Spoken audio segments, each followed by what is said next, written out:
Have you ever noticed how rarely people talk honestly about life after 80? We celebrate birthdays, joke about gray hairs, and nod respectfully when someone mentions wisdom with age. But behind the curtain of polite conversations and quiet smiles, there's a truth few dare to speak aloud. Aging after 80 is a world of change that most people aren't ready for. Not emotionally, not physically, not financially. What if I told you that the most important part of preparing for your later years isn't just saving money or going to checkups, but understanding the invisible shifts that happen inside and around you? These are the hidden realities of life after 80, the ones no one prepares you for, but that shape your daily experience more than you ever imagined. And here's the good news. Just because they're hidden doesn't mean they're hopeless. When you know what's coming, you can adapt with grace. You can make changes before the crisis hits. You can keep your independence, your dignity, and your joy. That's exactly what we're going to explore today. Let's begin with the first hidden reality, one that quietly changes the way you see the world and how the world sees you. The first hidden reality is that your identity begins to shift, even if you don't realize it. For decades, you may have defined yourself by your career, your role in the family, or your contributions to your community. You were the one people came to for advice, the one who drove the car on road trips, the one who hosted holidays and cooked for everyone. But after 80, those roles start to change, or even vanish, and no one warns you how disorienting that can feel. One day, you're the helper. The next, you're the one being helped. And while everyone means well, it can feel like you've become invisible. At the grocery store, the cashier talks to your son instead of to you.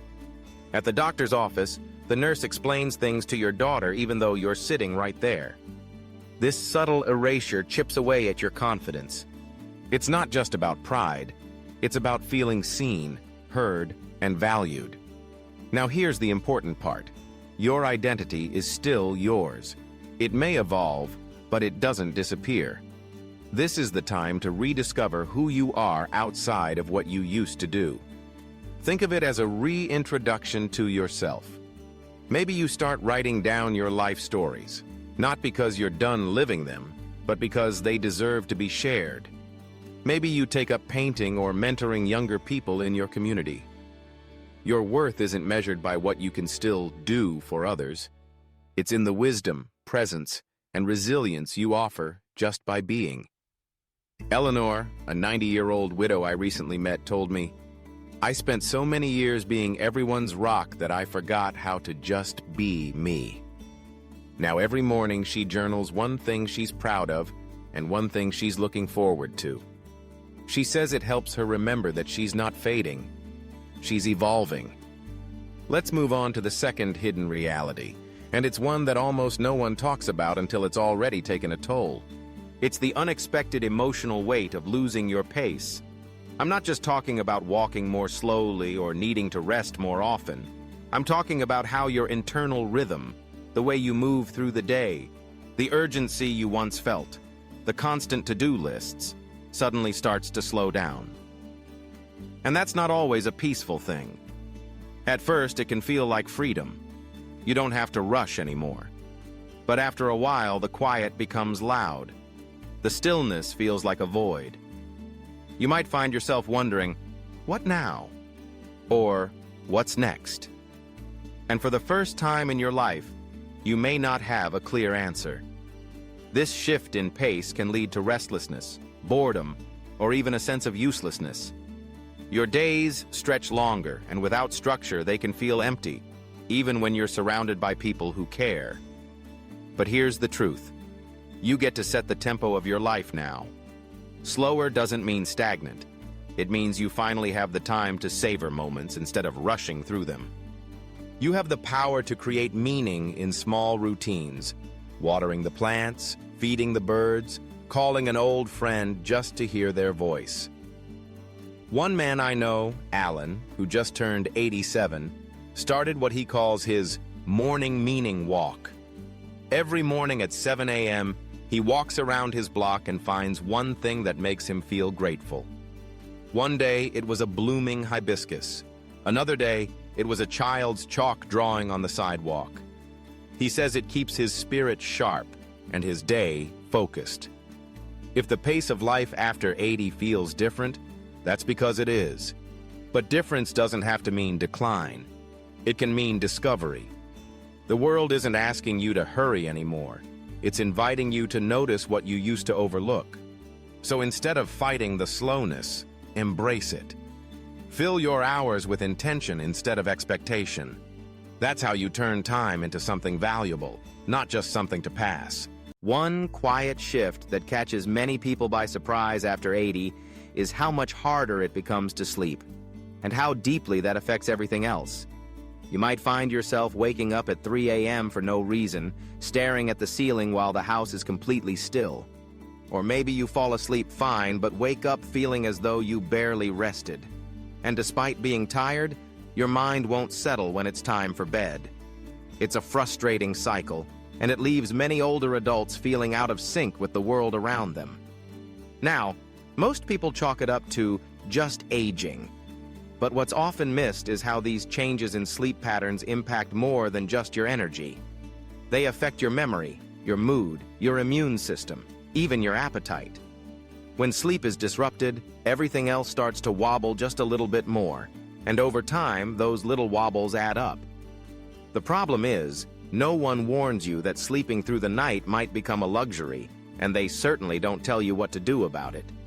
Some reach for sleeping pills, but those often come with side effects or risks like grogginess, falls, or even confusion. So, what's the alternative? The first step is to work with your body, not against it. After 80, your natural circadian rhythm changes. Your body might want to go to bed earlier and wake earlier. That's okay. Try leaning into that rhythm. Create a gentle bedtime routine. Turn off bright screens, drink a cup of warm herbal tea, play soft music, or listen to an audiobook. Make your sleep space sacred. That might sound dramatic, but it matters. Keep your bedroom cool, dark, and quiet. If your thoughts tend to race at night, keep a notebook by your bed to jot down worries and free your mind. Think of sleep not as an obligation, but a kindness you offer your body each night. And don't underestimate the power of movement during the day. A short walk in the morning light stretching, or even gardening can help reset your internal clock and make nighttime rest come easier. Let's shift now to something even more tender, the emotional experience of grief. The fourth hidden reality is that grief becomes a regular companion after 80. And I don't just mean the grief that comes from losing friends, siblings, or even a spouse, although that pain is real and sharp. I'm also talking about the grief that comes from losing pieces of yourself, your routine, your strength, your independence. This kind of grief is subtle. It's not always marked by tears. Sometimes it shows up as a quiet sadness you can't explain. Sometimes it's a sense of longing for things you can't do anymore. Maybe you miss driving to your favorite cafe, or walking through the park without a cane, or even just carrying your own groceries without help. It's grief nonetheless, and like all grief, it deserves attention and compassion. What makes this grief harder is that it's rarely talked about. People expect you to be grateful for your blessings, and you are. But that doesn't mean you aren't allowed to feel the ache of what's been lost. One woman I know, Doris, lost her husband of 61 years. But the grief that surprised her most wasn't just about him.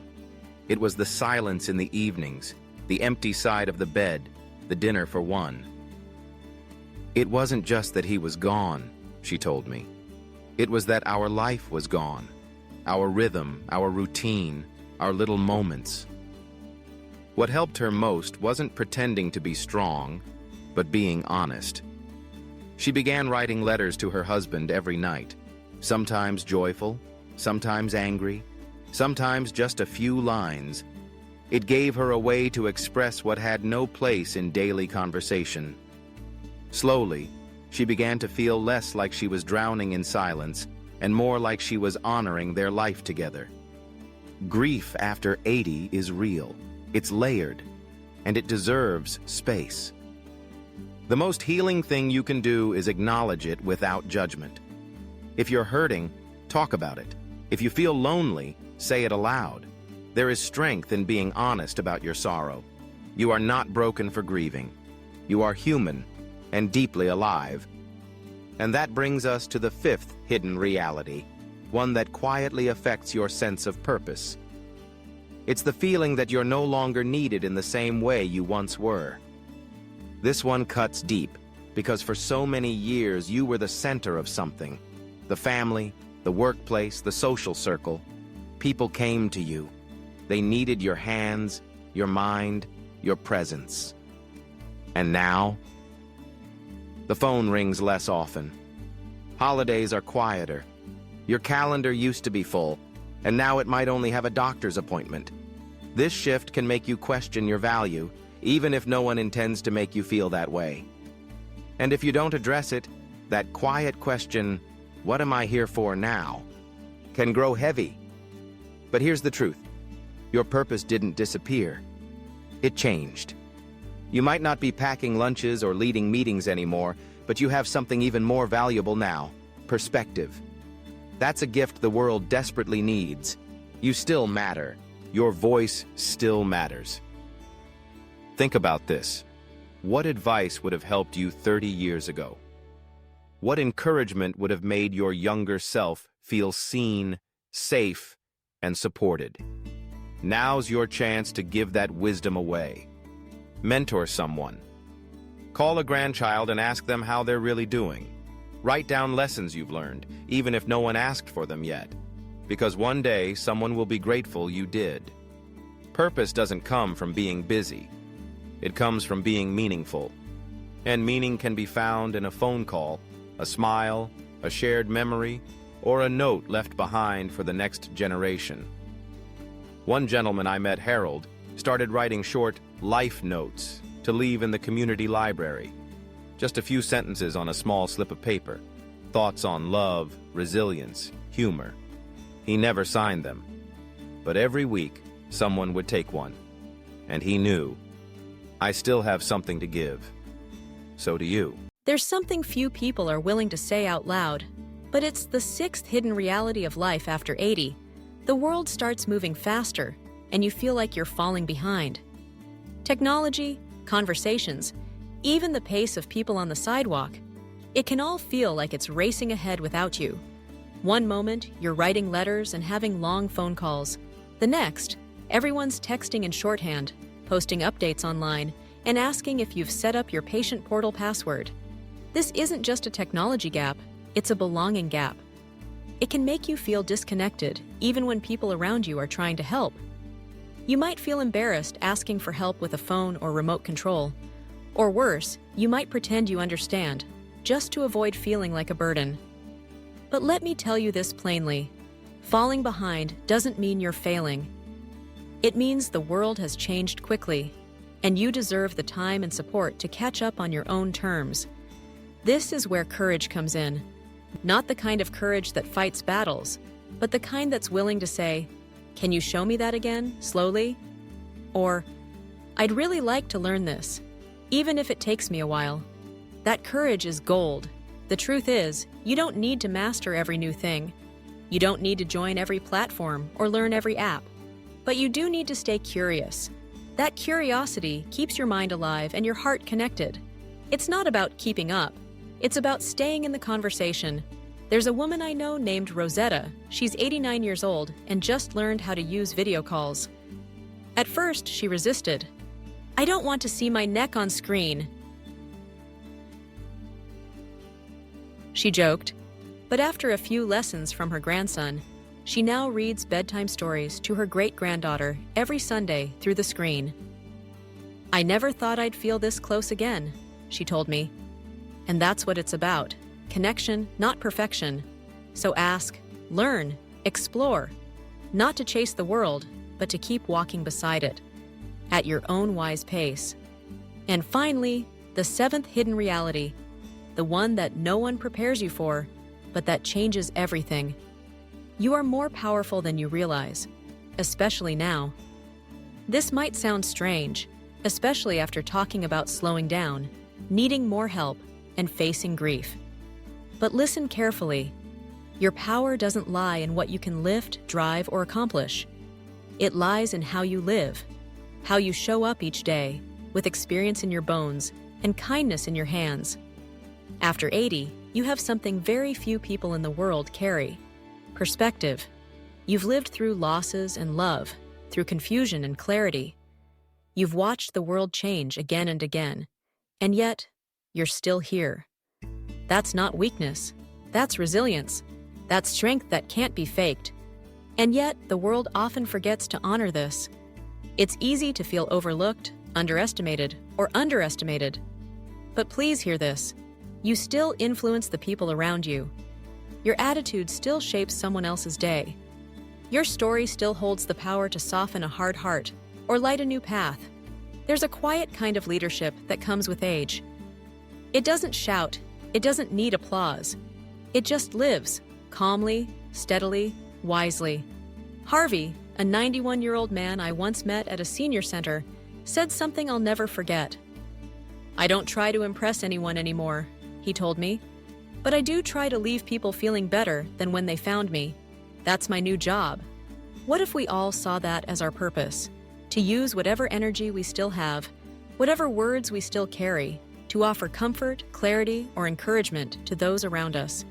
Whether it's a stranger at the pharmacy or a grandchild facing life's first heartbreak. That's the hidden gift of this chapter of life. Not the absence of challenge, but the presence of meaning. And if no one has told you this recently, you still matter. You are still needed. You have not been left behind. The world may rush by, but that doesn't diminish your value. If anything, it makes your presence more precious. So let's take a moment to remember, you are not just aging, you are becoming. Becoming softer in some ways, stronger in others, more reflective, more aware, more essential. Now is the time to honor your experience, to nurture your connections, to accept support without shame, and to share your story without hesitation. You're not done yet, not by a long shot. And if any part of this message spoke to you, I invite you to share your thoughts in the comments below. What reality have you experienced that no one warned you about? Or what lesson have you learned that others might need to hear? If this video helped you feel seen, please give it a like and subscribe to the channel for more content made with heart, hope, and honesty. Here's to living fully, not just longer. Here's to showing up with wisdom and wonder at every age. Here's to you, because you're not just surviving life after 80, you're shaping it.